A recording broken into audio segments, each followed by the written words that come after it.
What's up, y'all? It's your boy Ty, creator of #ItIsWritten, equip and encourage believers to continue to do what God has called you to do. Ken, what's up, my man? Man, what it do? What it do? What it do? What it do? Woo?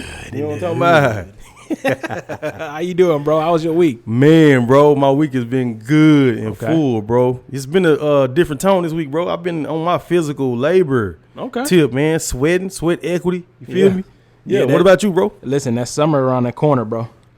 I remember, I want to say about 2 weeks ago, I was cutting my yard. I was like, man, this is a pleasant day. You know, I had a little breeze come in, but these Dallas, Texas summers ain't no joke, bro. Say, man, listen. They ain't no joke. If y'all really knew about these Texas summers, y'all would stay in y'all home states. That's all I'm going to say. That Texas heat ain't sweet, bro. You know that heat different when it feel like your clothes is being ironed. Why you wearing them, bro? Like I ain't never had that feeling, bro. I smelled last summer. I smelled my denim cooking, and I was sitting in line at the gas station. You know, at Costco, you got a line. You got to get in line and wait your turn. Yeah, bro. I'm sitting there cooking, bro. I'm like, am I smelling my denim, bro? That's the worst, bro. Texas heat different, man. It's different. It's something I was never prepared for. Nobody ever told me before I got down here that. Tell me what God has taught you this week. Man, this week, bro.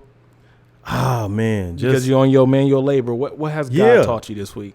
Man, keeping my hand to the plow. Putting my hand to that plow. Literally. And figuratively, bro. Putting my hand on that plow. Because this week, man, I've been pushing the mower.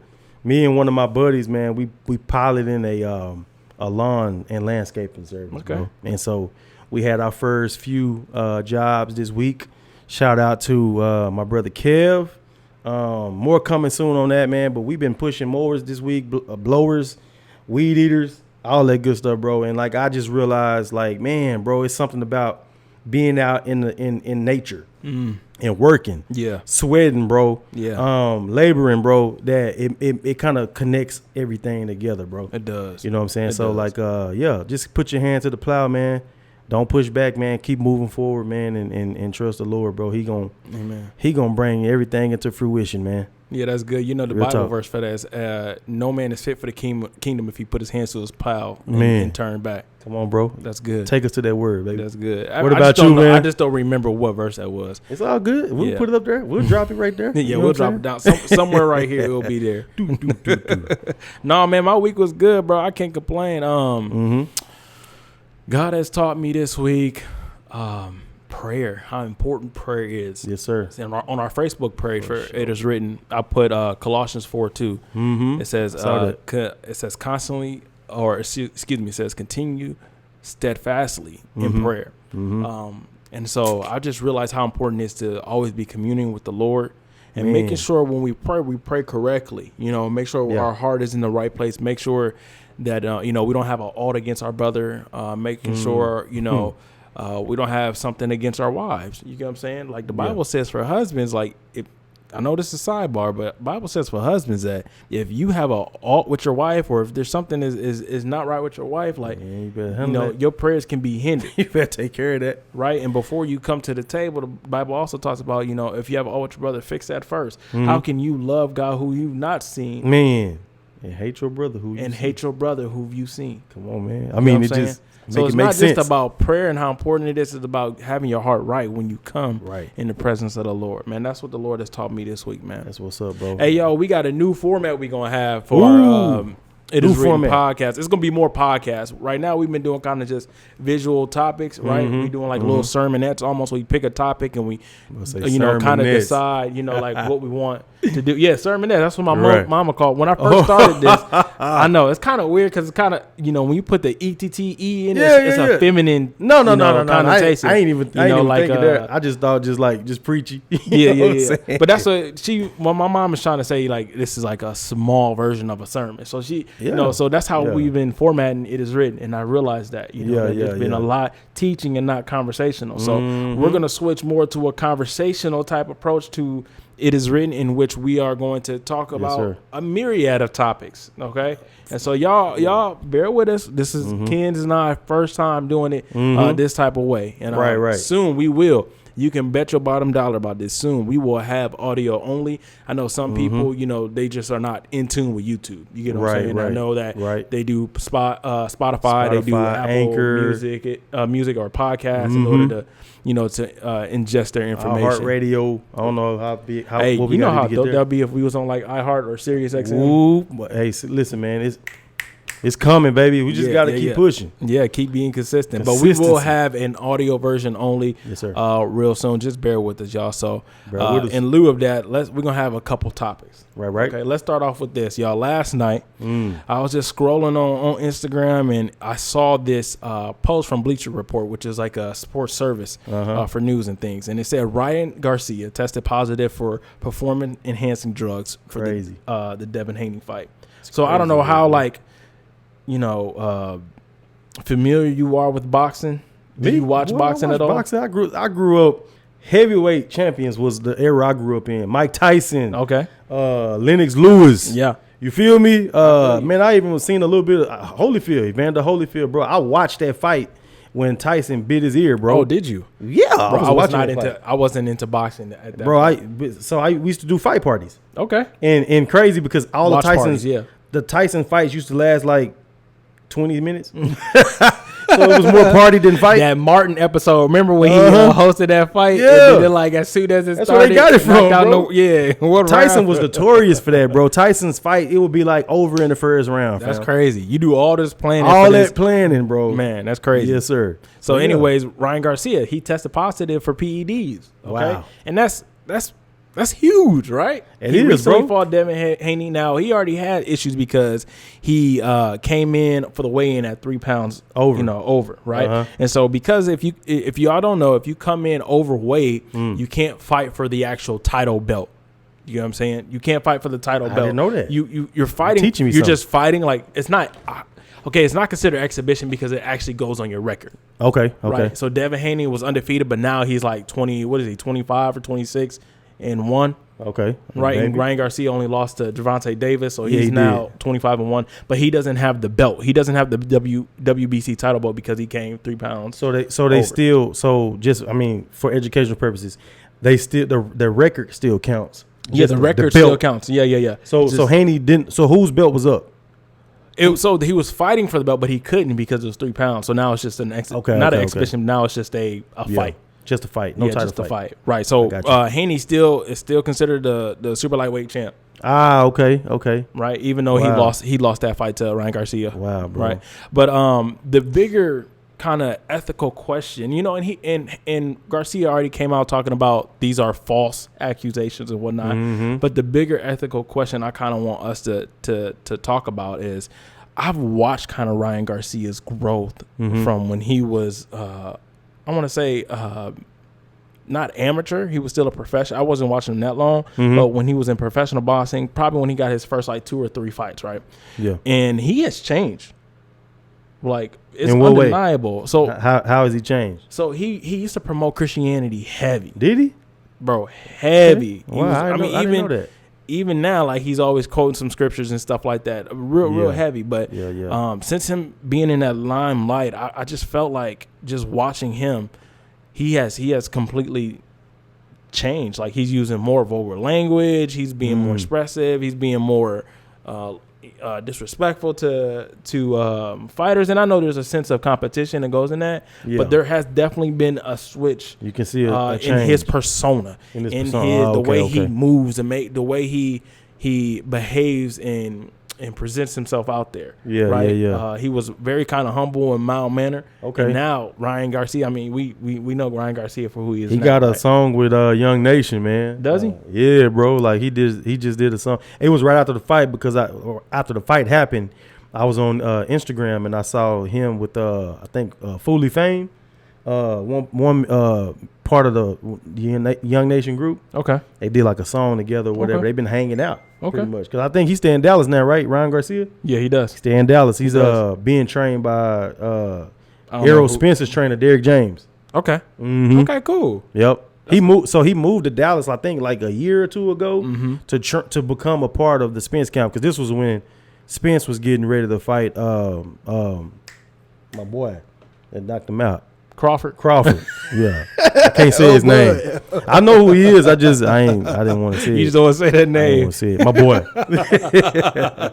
Hey, man. Man, shout out to Spence, though, man. You know, that hey, was a man, good fight, bro. That back. was a good fight. I don't care what anybody say. I know he got knocked out, but that was a good fight, bro. That was a good fight. But anyways, just that question of like, I mean, just that observation I see of like how fame can really change you. Like, and we just don't see this in Ryan Garcia. We see this in so many other people who have this limelight and this fame to them. Like, it's like that Uncle Elroy when he said, you know, I always said I wasn't gonna change.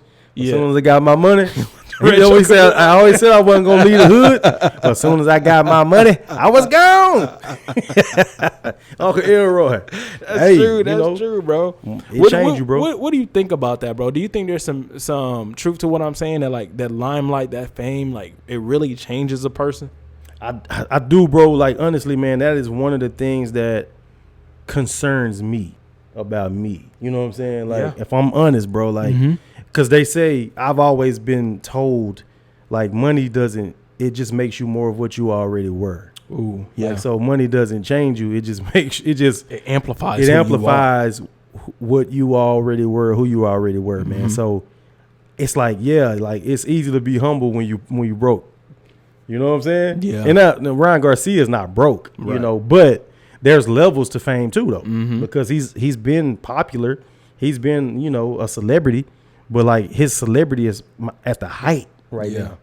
Because before this fight, man, wasn't he going through like some type of and it could have been like for publicity, man, when he was going through with that, when he lost his mind or something like that. Are you familiar with what was going on? You talking about when, they were... leading up to the fight? Yeah, leading up to the fight, the insanity. They thought the fight wasn't going to happen, right? Yeah, because they thought something was going on with his mental health. Do you think all of that was like a part of like just... Part of the selling the fight? Absolutely. Okay. That was part of selling the fight. I got you, bro. Yeah. Like, so you got to understand, David Haney was such a huge underdog.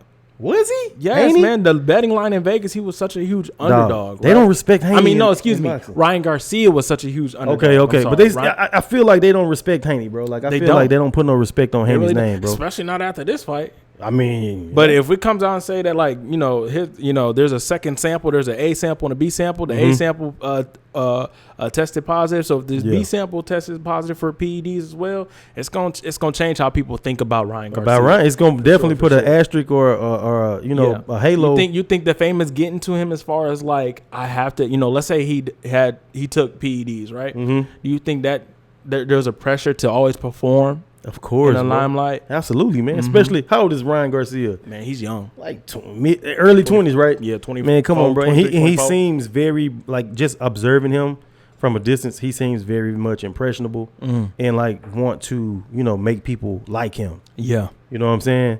Yeah, you got some people that just don't care about being the bad guy. Ryan Garcia strikes me as somebody who doesn't want to be like disliked. Yeah. He wants people to like him. Yeah. You know what I'm saying? He seems like a wholesome kid, like, but like you said, man, like this fame and just all of this stuff leading up to this fight, bro, like I did see him kind of take a turn. It got kind of strange for a little bit. It did. It got strange, bro. It did.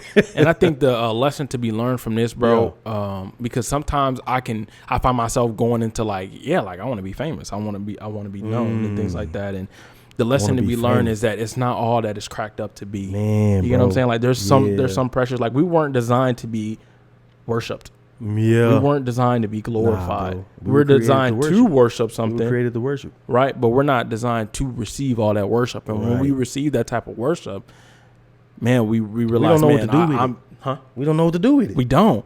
I feel like when you receive so much worship, you realize it kind of amplifies to you how much you don't deserve it. Ooh, and so what you try to do is you try to compensate for that by whatever, trying to do more and do more and do more. It's like you feel like, I got to continue to feed this machine. Yes. To keep this going. Yes. To keep this worship going. Because like if I now I got to do, what's the next thing I got to do to keep that attention on me? Because we live in a microwave society. Like we gotta continue. What's the next thing? Yeah. You know what I'm saying? We have this Ryan Garcia moment, and then this time next year it'll be Errol Spence again. Yeah. Or it'll be Terrence Crawford back in the limelight because they're gonna fight. Yeah. In the boxing world, we're gonna be talking about them. Yeah. You know what I'm saying? Yeah, that's good. That's good. John 12:43. Because I got to bring some scripture Come on, man. to it. Then we'll go to our next topic. John 12:43, man, says, "For they love the glory that comes from man more than the glory that comes from God." And in this specific expert of scripture, Jesus is basically talking about the Pharisees, right? And how they had to continue to keep up with appearances, right? Because, like you said, they had to feed this machine because their own desires were not to serve God. Their desire was to ultimately serve themselves. You get what I'm saying? Like, this attention that I'm getting from all these people it makes me feel some type of way. And I'd rather have that approval of of man than from God. Have you ever heard of Os Guinness, the author? Os Guinness? Yes, I have. I don't know much about him. So he has a book called The Call. And when I was in Grace College, we had to read that. That was part of our essential, like our what's it called? Our curriculum, our core curriculum. It's called The Call. And he used to say this in the book: we have to live in the audience of one.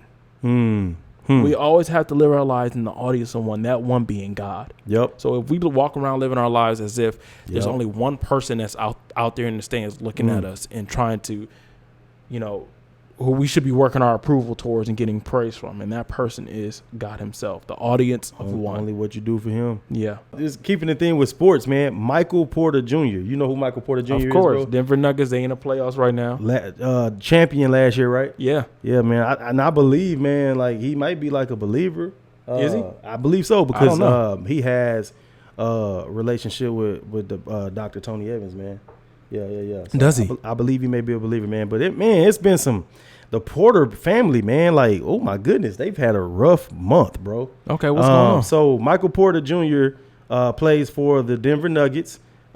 His brother Javon Porter was arrested for DWI suspicion. Yeah. But this is right on the heels, man. Weeks ago, there was a report that came out that his other brother Coben Porter, was sentenced to 6 years in prison for vehicular unaliving. DUI. You know what I'm saying? And then Jonte Porter, his other brother, was just banned for life from the NBA for that was his brother too. Yes, bro. I didn't know. I didn't even know who Jonte Porter was. I didn't know he had that many brothers. I remember when I got that notification that Jonte Porter, because of gambling, was banned. I didn't even make the connection. I didn't know that Michael Porter had that many brothers, bro. I didn't know. But those are his brothers, Jonte, Coben, and Javon, man. So, man, prayers for Michael Porter Jr. and the Porter family, man. I couldn't imagine. I don't know if his parents are still alive. I couldn't imagine as a parent, man, like how that feels, bro. Yeah, Michael Porter is alive. Senior. Okay. Yeah, okay. Michael Did he play in the NBA? Yeah, he did. He did? Okay. Yeah. I couldn't imagine, bro. Just, man, bro, like, wow. That's a lot. It is. That's a lot, bro. Have you ever been in a situation, man, where it seems as if, like, you or your loved ones just couldn't catch a break? Like, there was just event after event after event, man, like family-wise or friends? Yeah, man, I'll say my father. I feel like ever since my grandmother passed away, his mom, that my dad has just been running into some bad luck, bro. Man. And Dad, if you're watching this, I pray that you will seek God's face so that you would know that his presence is enough. Yeah. Not what he can do for you, but more about who he is, that is everlasting and that will surpass everything. He said he will give you peace beyond understanding. Yeah. Okay. So, I would say my father, bro. But it's kind of hard to console people when they go through so much all at once. You know what I mean? You kind of wish. You kind of try to take the example of Job's friends. The first half of what they did was just sit with people and just allow grief and mourning to take its full effect. But it's just, man, there's a few people that I know.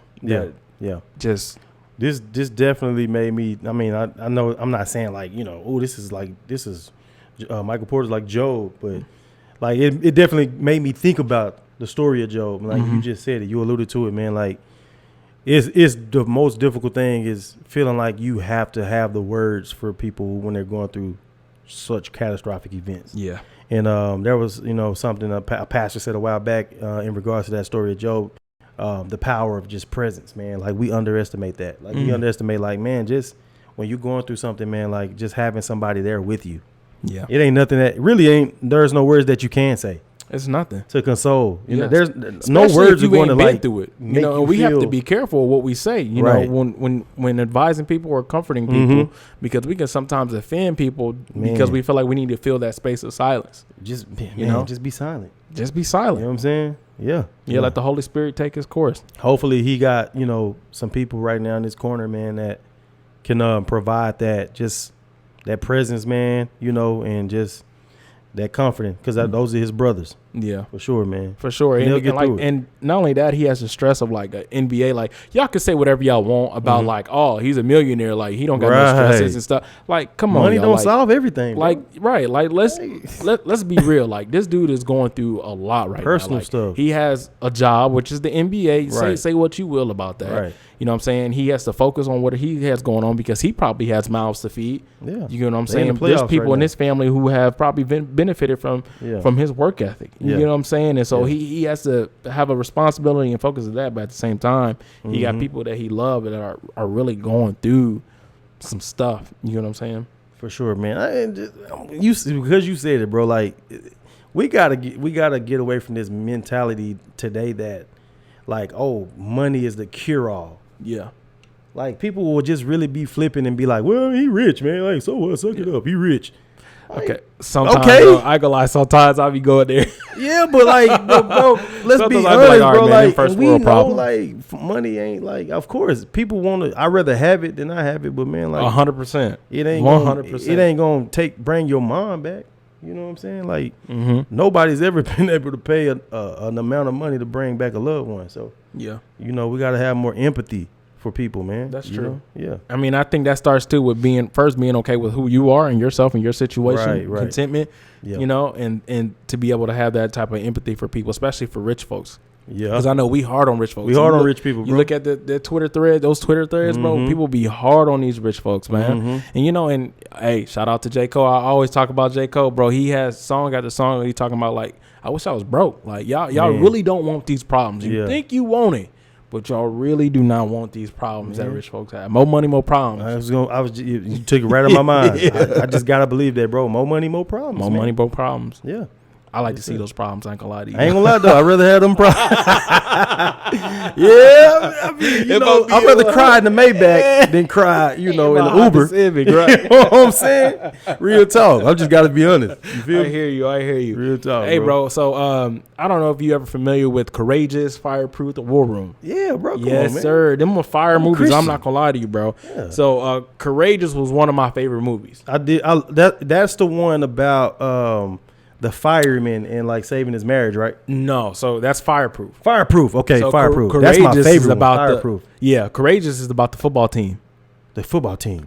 You haven't watched Courageous? When he made the boy get on his back and crawl. Oh yeah, bro. Now, that clip. Now, granted, we could do a little better with the acting. You know, they had a certain type of budget. You know, granted that, right? But the movie and some of those scenes were so powerful, bro. That clip left an imprint on my brain, bro. It was very impactful. Keep going, okay? Yeah. Keep going. You can do it. You can do it, bro. That was intense, bro. It was intense, not gonna bro. lie. That was intense. Now imagine if like you had like I'm not gonna say Denzel because he did remember the Titans. Imagine if you had. Let me see who could really fulfill that role as that coach in Courageous. Let me think. The role of the coach. Yeah, from Courageous. Who could do? Who you think would be good in that role? Ooh, Samuel Jackson. Well, he did Coach Carter. It'll be a whole different movie. It'll be get on the plane.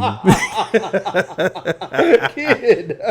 Not Samuel. Courageous. Not Samuel. Not Samuel. Anyways, the Kendrick brothers. Those are the producers who did Courageous, Fireproof, and War Room. This August, they have a movie out called The Forge. Okay, ooh, what is it about, bro? Now, The Forge. This is about a young man who's living with his mom. His mom happens to be a single parent, okay? And so there's always like already some like trauma wounds, some daddy issues that this young man is going through, okay? His mom ends up giving him an ultimatum because all he wants to do is play video games and stuff like that. And the ultimatum is, man, you need to figure out your life. You need to find a job, right? Yeah. And so it's coming in August, and to be honest with you, I'm going to go see it. And it's a coming of age story kind of. But I want to ask you this question, bro. I want to kind of talk about this. Like, okay. We see these movies like Courageous, Fireproof War Room, and this one is going to be The Forge. Sometimes I think they do an injustice to the Christian life. And here's what I mean by that. Sometimes I think they make it seem like as soon as you come to Christ, your life circumstances are going to change for the better. And I think sometimes that can be misleading. I think there's an ultimate joy we're going to have, right? But like in our actual lives, that doesn't mean things are going to get better. What do you think about that in these type of movies? Yeah, I mean, well, of course, man. I think a movie can only do so much to portray, but you're right. Typically, there's a happy ending, and we know that like it ain't always true. As a believer, bro, like sometimes, the happy ending ain't always the favorable outcome. Yeah. You know what I'm saying? Sometimes we pray for healing for loved ones and, healing comes through them passing. Yeah. You know what I'm saying? And that's not the outcome that we're praying for when we're praying for healing. Right. We know as believers, man, like, God is ultimately sovereign in all that happens, man. And, sometimes what we will is not exactly what God wills.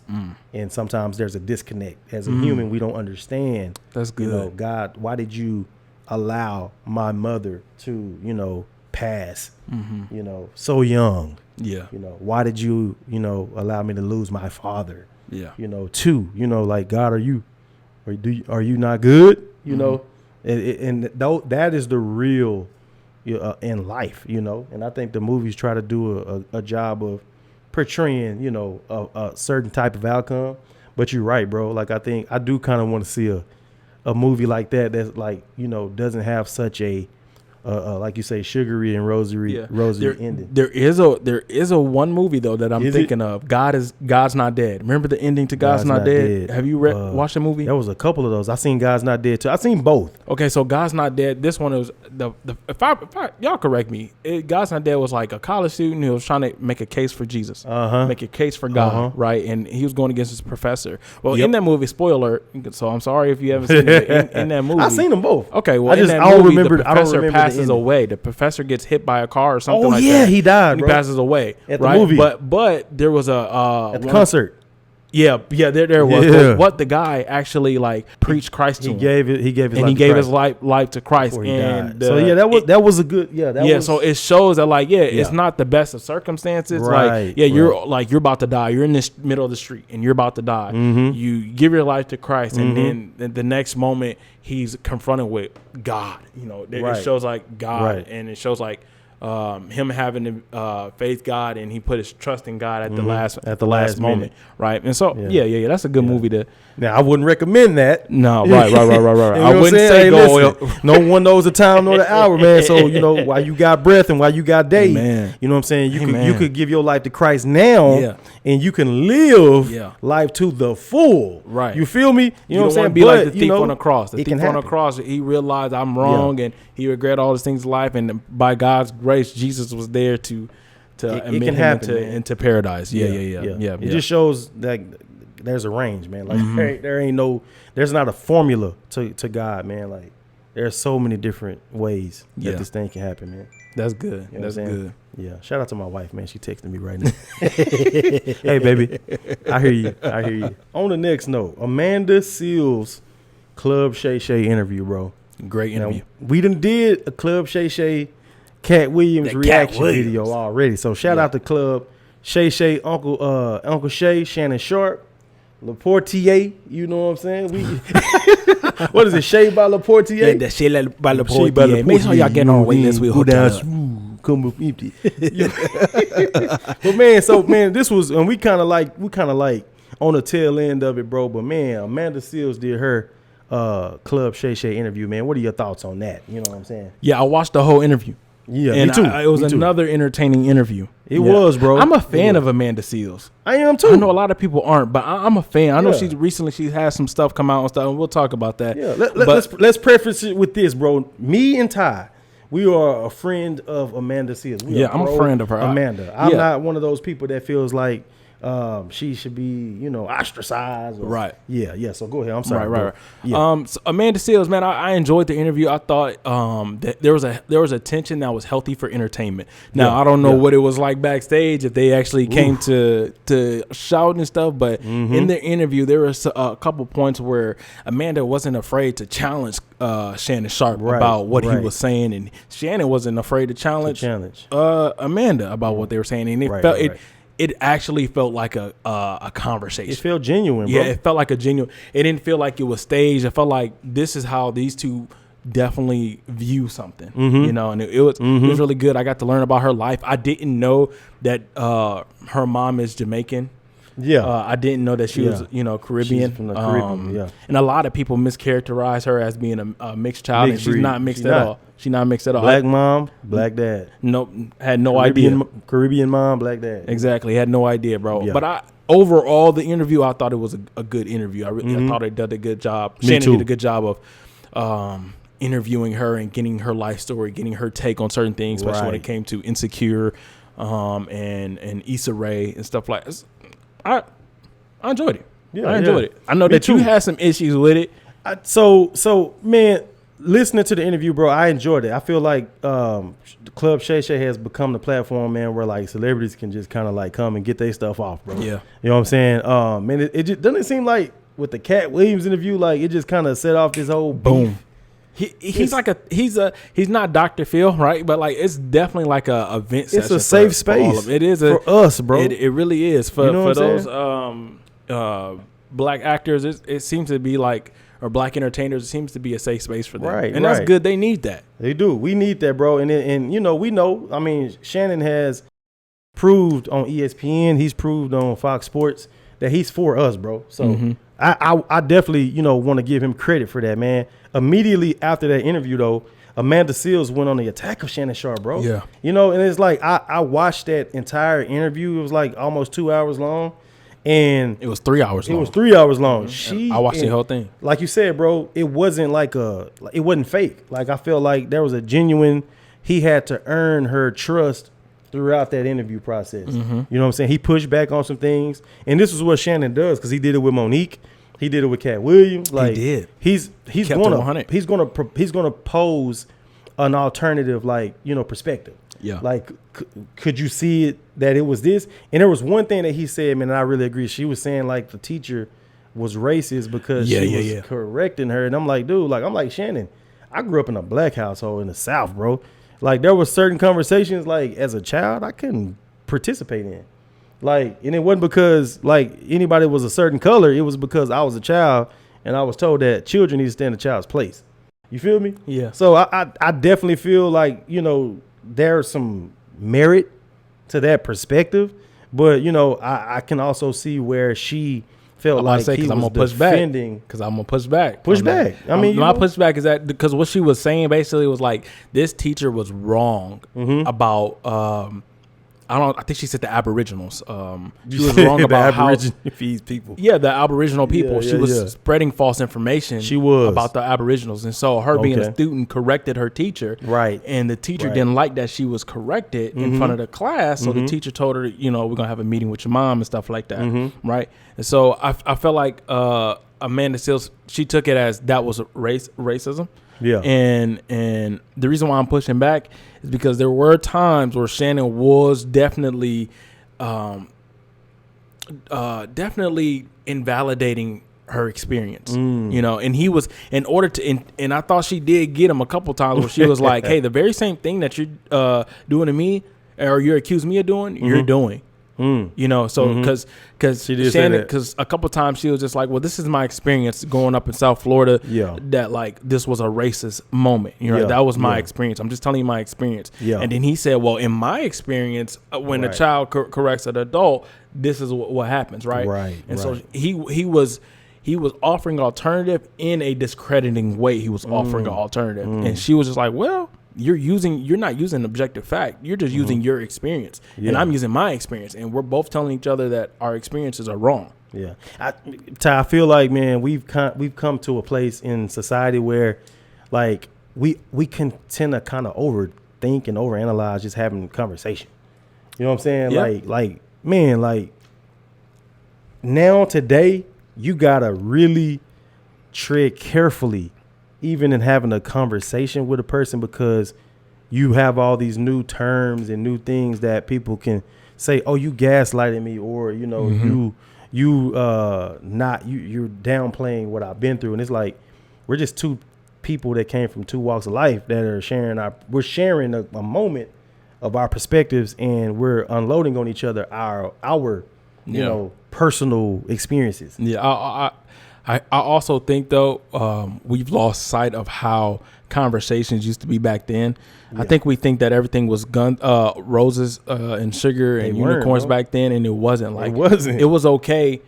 Or like this word of like to offend somebody, we take that like that's the worst sin that you can do is to offend somebody, and that's what I'm alluding to. Yeah, and because back then they had deep issues with one another, but they kept it as these are just issues. These are theoretical ideas. These are not, just because you may be a Democrat and I may be Republican doesn't mean that you're less of a human and I'm less of a human. Or if we have a conversation and we have different viewpoints, like it doesn't. You're not belittling my viewpoints because what you believe is not the same as what I believe. Well, even if you are belittling somebody's viewpoint, it's just that, a viewpoint. It's not there's not a soul attached to the viewpoint. Right. You know what I'm saying? It's just a viewpoint. Yeah. You know what I'm saying? Like, because you think of something, let's say you think of something about a life or about a faith. Back then, I felt like you could have those conversations and healthy dialogues with people about life and about faith.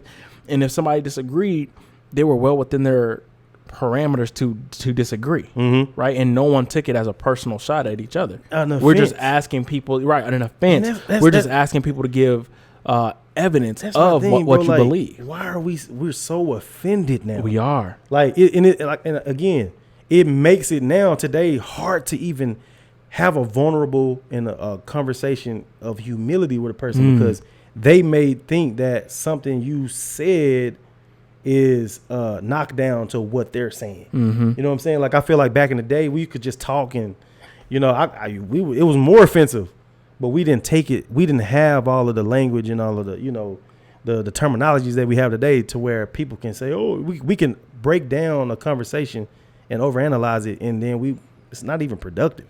You know what I'm saying? It's like, dude, like, be okay with like us not really having the same viewpoint, but like still having respect for each other, bro. And it makes me think about just both people coming to the table with humility. You know what I'm saying? Like, if you come on your high horse, then you are going to feel more important than the person you're talking to. And there are going to be all of these different stumbling blocks and these walls that you put up, because you may feel like this person, you know, should only see it your way. Yeah. You know what I'm saying? Yeah, I think we should be able to see each other's ways, maybe not fully agree, but still walk away with a level of like respect. Yeah. And like, bro, you know what? Iron sharpen iron, bro. Right. So St. Thomas Aquinas once said this. He said, the mark of true intelligence is to be able to hear something and not be persuaded by it. To hear a topic and not be persuaded by it. Man, listen. Right? Because, so like us for Christians, you know, like if we believe that we have a monopoly on truth, we believe that Christ is who he says he is, that he raised from the dead, right? That God is who he said he is, that he is all-powerful, almighty. Who cares if Neil deGrasse Tyson says that's not true? Right. We believe we have a monopoly on the truth, right? So he can say what he wants, and we can still respect him as being an image bearer of God and hear him out. And hear him out, bro. You know what I'm saying? And hear him out. Now, he's going to ask us to give evidence, and we should be ready to do to give an account of what we believe and give evidence. And we're going to ask him, hey, give us evidence. Yeah. The big thing here is we should be able to come together and talk about it. Right. And not feel so offended about what is being said. Right. Right, man. It's like, humility helps with that. You know, because if you don't come in feeling like your point of view is so high, and everyone else's should serve your point of view, then that helps with the fence. Yeah. You feel me? My mama always told me, man, when I was younger, man, she was like, baby, now listen, if 6 people saying the same thing about you, you gotta start looking at what's the common denominator, or who's the common denominator. Yeah. Because everybody ain't lying on you, baby. Yeah.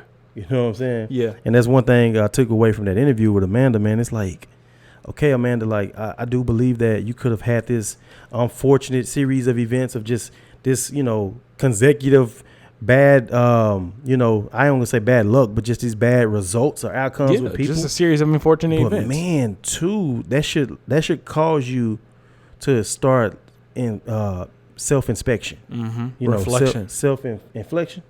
Self-reflection. Reflection. Reflection. Self-reflection, man. Like, real talk. Like, you got to start looking at you like, oh, man, like, what am I doing?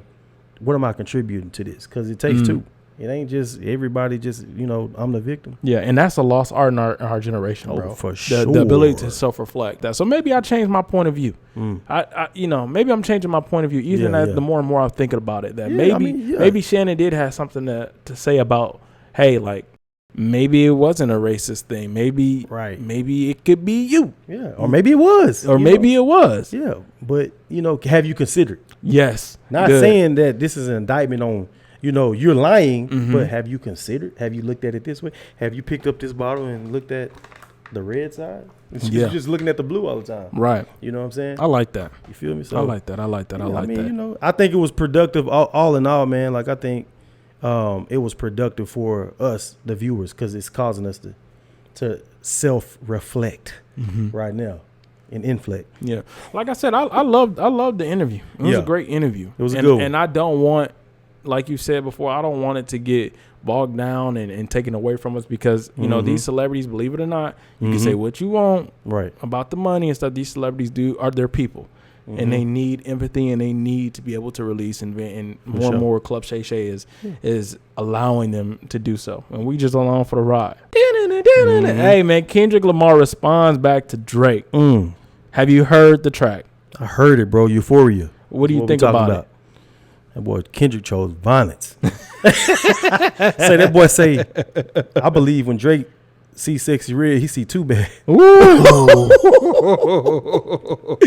then it made me think about 21. Yeah.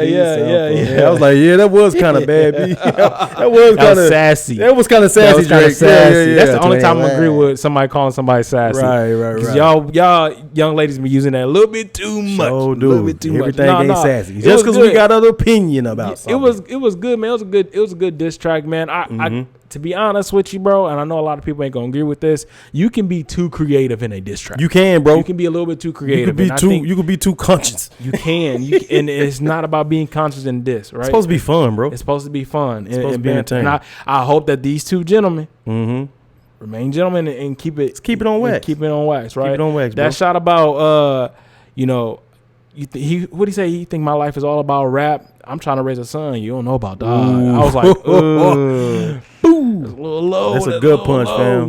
Hopefully that spurs him to Drake. You got to be a better father. Right. Beyond the rap. Hopefully that's what happens. That's a pebble in your shoe, Drake. Yeah. To be a good daddy, man. Exactly. You know what I'm saying? Exactly. You know what? Thinking about disses, you know who's been on the hot seat that I really think who should probably have a diss track? Who that, bro? D1. Ooh. Because that Christian artist, that Christian brother, D1, a lot of people have been taking a lot of shots at him. He been ruffling. I think it's time for him to... He been ruffling, bro. What would a Christian diss track look like? Ooh, truth.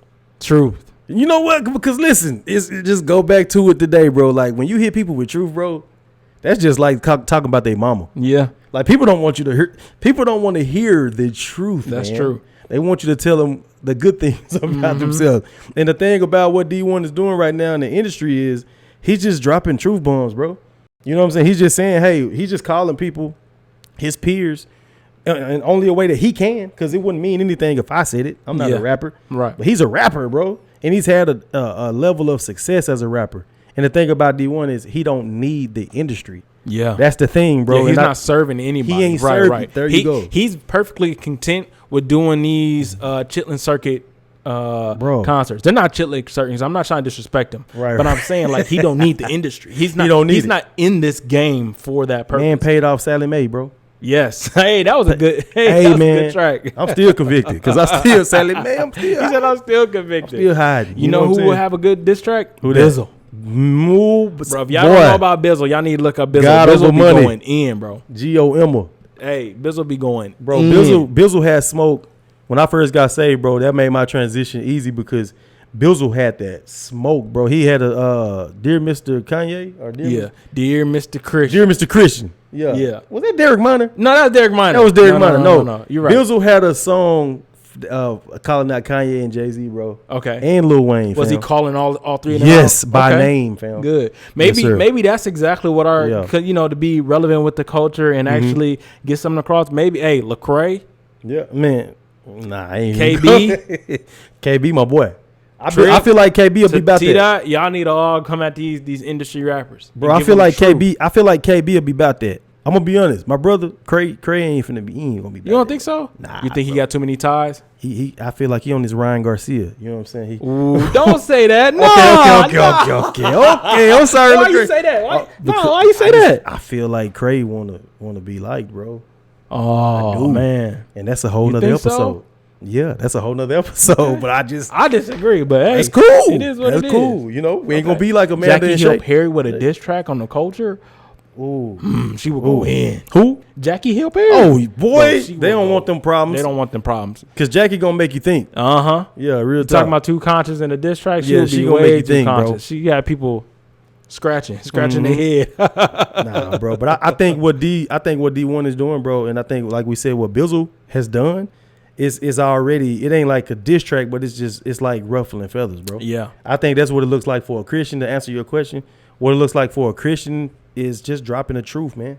And not just dropping the truth, but living the truth. And being bold about whatever that truth is. Don't dance around the topic. There you go. Yeah. Yeah, because he had Rick Ross in the chokehold, bro. Did he? Rick Ross was like, you basket head. Basket head, you over there looking vegan. He couldn't even say that. That's how you know you lost a roasting battle. Because when you get off topic. Bro, he came with facts and Rick Ross came with insults. Yes. That's how you lost, Ross. Just you lost, bro.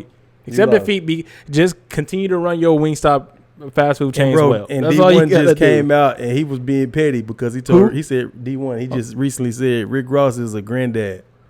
He was like, "Why you participating?" He was like, "Why you participating in the rap beat, bro? You a pawpaw." He got a good point. Another truth boy. Yes, hey, that's what I promote for all of 2025. All these Christian rappers, y'all need to get on these mainstream rappers' head. Drop the truth, man, and spit that truth. Just do what God called you to do. Invite them to the gospel. Of course, invite them to the gospel, but spit that truth, man. Make it hit hard. I'm gonna say this, bro. Love ain't always sweet. It ain't. Sometimes love is tough, and we missing that. We missing that. We need more tough love, bro. 100%. I'm a proponent. We need more tough love. Hey, man. Speaking of beef. Okay. Speaking of beef, bro. What's up with the Colorado Buffaloes and Coach Prime? They're going through it right now. They're going through it right now. They're going through it. Is they going through it right now? They are, bro. What's going on with Colorado, man? So, recent news, man. All right. Former 5-star recruit and former CU Buff, Cormoney McClain. Oh, yeah. He did what I think Coach Prime coined this phrase, hopping that portal. So, Cormoney, last season, he was a freshman. 5-star talent, bro. Like he was like the number 1 ranked quarterback. I remember. Out of Florida. And man, he just was having trouble, bro. We were from a distance, we were all watching like why isn't Cormoney McClain starting opposite of Travis Hunter? Right. Like and then we saw him kind of play well a little bit, but then he got yanked again. And we were all like looking like, man, what's going on with Cormoney? Well, come to find out, man, this man has been like not going to class. He's been struggling with, trees, you know what I'm saying? If you catch my drift, he just not putting the work in. Coach Prime said, I need to see so many hours of film. I need to see you putting the work in the classroom because he's big on that. Yeah. And I need to see you grinding in that field. Yeah. And he wasn't doing none of that. You know what I'm saying? And so he hopped in that portal. And instead of going quietly, bro, what he does is he goes in on Coach Prime and he releases a video saying, I don't want to play nowhere where I'm just playing for clicks. Yeah. Like, come on, bro. Yeah. Come on, man. And I feel like he need to have somebody in his corner because that's a grown man. You don't go at Prime. Bro. That's a grown man. If you had that type of issue, you need to tell your father or somebody who's in your corner, a role model in your corner that you trust to kind of address that with Coach Prime. You don't. You let adults handle adults. Yeah, it never. And not saying that Cormoney's not an adult, right? Because but it's levels, bro. But there's level to Coach, this adult. Player. Thank you. It's, like there's daddies, a certain type of respect factor. You know what I'm saying? Like I got some elders that I would never approach and say stuff like that. If I did, I would take 1 or 2 with me. Good manners are still relevant. It's yes, still good. 100%, 100%. And so I'm not trying to down Kamani, but bro, there's levels. Like you said, there's levels to this, and you have to move a certain way because now Coach Prime, he got a whole alumni backing him. He got a board of trustees backing him. He doesn't look like he's out of place. You look like you out of place. Coach Prime got 2 sons too. Right. You know what I'm talking about? Yeah, and you know what Shiloh say? What'd he say? You funny. He talking about the pose on him. Hey, Shiloh used to box, bro. Did he? Real? You didn't see him spar with Ryan Garcia? No idea. Shiloh so Coach Prime had a TV show back in the day. Oh, Shiloh used to box, bro. Yeah. Say the boy got them hands. Yeah, you're right. Shout out to the CEO at Headache Gang, man. You know what I'm talking about? Hey, yeah. You're right. Yeah, but like Shiloh went in, or Shadur went in. He was like, I don't even know who these. He was like, he knew Kamani. There was another. There was another cornerback that went or defensive back. Yeah, that transferred to Austin Peay. Xavier or something like Xavier, bro, or something like that. And Shadur was like trying to figure out like who is this guy. Yeah, now they starting to get petty with it. He said obviously he must have been super mid at best. Cause yeah, I don't even know who he is. Didn't know who he was. Nobody knew who he is. Yeah, bro. But you had Dylan Edwards, the star running back. That one hurt fast, bro. That had to hurt. That one hurt. Coach Prime really did a politician job on that because the reporters asked him about it. He was like, man, you got all these people jumping in the portal. You got that running back, the potential starting running back, potential tight end. Both left the portal, and Prime basically said, hey, man, like, y'all need to do more homework and research. You get what I'm saying? Have y'all watched the practices? Right. Y'all know what they doing in practices and stuff like that. And maybe there might be some merit to that, but it definitely seems like they are under fire, bro. That one about Dylan hurt for the simple fact because Coach Prime has been around Dylan since Dylan was 7. He knew Dylan for a while. Since he was 7. Yeah. He was a Notre Dame recruit. Then I only know that because I'm a huge Notre Dame fan. Oh, wow. Okay. He was a Notre Dame recruit. And as soon as Coach Prime he was a recruit before Coach Prime actually got the job at Colorado. As soon as he got the job at Colorado, immediately on the message boards for Notre Dame, you start hearing, hey, Dylan may transfer or Dylan may decommit and go because he has a relationship. And everybody was like, no harm, no foul. You've had a relationship with Coach Prime. Right. No harm, no foul. Hey, you got to do what's best for you and your family. Now, I would have, because that first year, Dylan was going, bro, that game against TCU. Oh my gosh, you was like, man, Dylan is fast. Oh my gosh, bro, that boy, I was like, 5 touchdowns, right? Yeah, I was like, he gonna be the truth. Yeah, he gonna be the truth, and I think he's still gonna be the truth, bro. At Kansas State. Yeah, Kansas State. K-State. I don't think he went home. To be honest with you, bro, I don't think that's the good move. You don't think so? The only reason went why, home, bro. And I know we kind of nerded out, y'all. This is how much we like college sports. Yeah. The reason why, bro, the type of offense that Kansas State runs, really in between the tackle runners. You never really have this. And maybe people might say, well, that's exactly what they need, Ty. They need that speed on the outside. Catch the ball from the running back position. Type. Right. Catch the ball. Yeah, because he can catch the ball out of the backfield and stuff like that. But, like. Because he was more receiver. Yeah. In that breakout game. Yeah, I just think the way I forgot who the offensive coordinator is for Buffalo. I thought sometimes they did misuse him. They got a new one this year. Do they? Yeah, they do. I forgot his name. He was in the NFL. Okay. Yeah, they got a new coordinator. They like after last season, bro. They went through a whole change. Yeah, new offensive coordinator. He's somebody that we all know. Yeah, it's escaping me right now. Okay, that's good. Yeah, that's good. Yeah. That's good. But man, bro, shout out to Cormoney, man. I to go back to that, I think the lesson in that, man, is listen. Coach Prime could have outed you, but he didn't. Yeah, he just said, I wish him the best and more success. And then you had to hit that the Oregon coach, Dan Lanning, playing for clicks. So you brought that on yourself, bro. You could have just left quietly, and I don't think nobody would have really said anything at all at you. Yeah. Coach Prime didn't. Yeah. But when you stoked the fire, like I say, Coach Prime got them boys, man. That's true. And they not quiet. And they spoke out. Yeah, they spoke out. Yeah, they came to their father's defense 100%. So, bro, how do you feel? Like, do you think, like, what do you think is going on in Colorado, man? You got Coach Prime. You got the coach's son who's the quarterback. You got the coach's son who's the starting safety. Like, do you think that matters, bro? Is it good for fathers to coach their sons? It's good for fathers to coach their sons. In what capacity and what severity is to be questioned. Coach Prime is Deion Sanders. He knows what he's talking about when it comes to football. He does, and I totally understand that. He is well qualified to Instant coach credibility. any institution in America. Hall of Famer, He's a Hall of Famer. That's not the issue. Super Bowl champion. Super Bowl champion, prime time. Like, Yeah. no one is questioning whether or not he has the chops to be a coach. Okay. It's the fact there is it can be viewed as nepotism. Okay. Just a little bit, right? Because, like, I'm not saying Shedeur doesn't have an arm. I'm not saying he's not a good quarterback. I like Shedeur as a quarterback. I really do. Mm-hmm.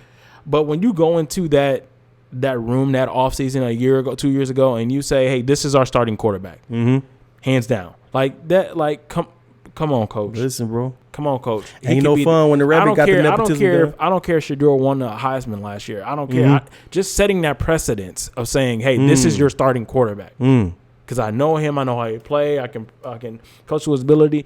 I have a problem with that. You do? I have a problem with that. I don't.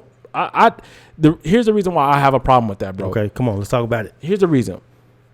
You're not giving a fair opportunity to those other quarterbacks in there, right? And then what is that saying to the rest of the team? Like, you're going to look, you're not about, it almost seems like, hey, the quarterback's the most important position in football. Bro. It's almost like as if you're saying, like, hey, like, no matter how hard you try, no matter what you do on film, no matter what I see, I have my mind made up about this, and it's my son being the quarterback. I'm going to ride for my son way more than I ride for the team. So you have a conflict of interest here. Yeah. And because no one's questioning whether you should ride for your son over a football team, no one, or for any other person, no one's questioning that. It's that there's a conflict of interest because these parents are entrusting their child to you, coach. Yeah. You know what I'm saying? We want you to look to them as sons. You don't think there's still a competition, even though you may come in and say, this is my starter, but, like, they still got to compete, right?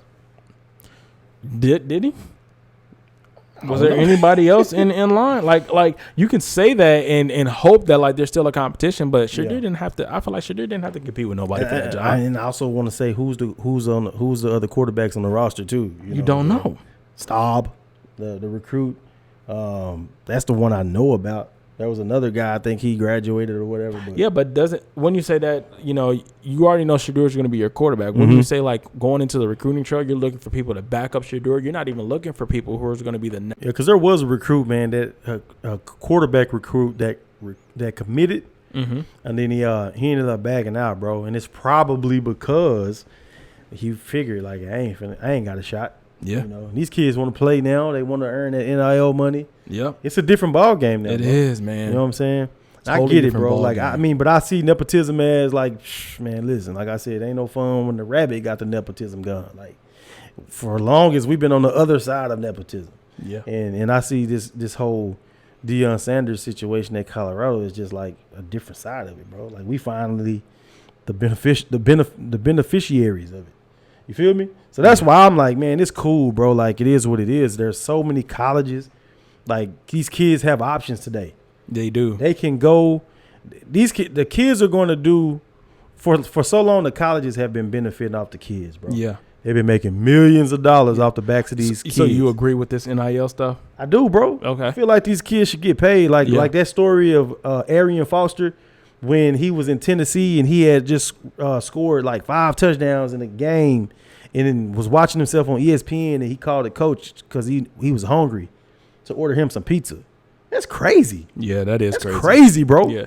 Or when Shabazz Napier from UConn, remember when he got up on there after winning the national championship, he was like, "Yeah, I'm starving sometimes." That's Shabazz crazy, Napier bro. who kind of jump started this whole, like, NCAA making the rules of, like, free snacks for all athletes. You get what I'm saying? It's like, you gonna give me snacks? Yeah. And I'd have made snacks, a lunch voucher. I think it's now a lunch voucher. Yeah. Yeah. But still, I'd have made the university millions, hundreds of millions. You're right. You're 100%. You're 100% correct. You're 100%.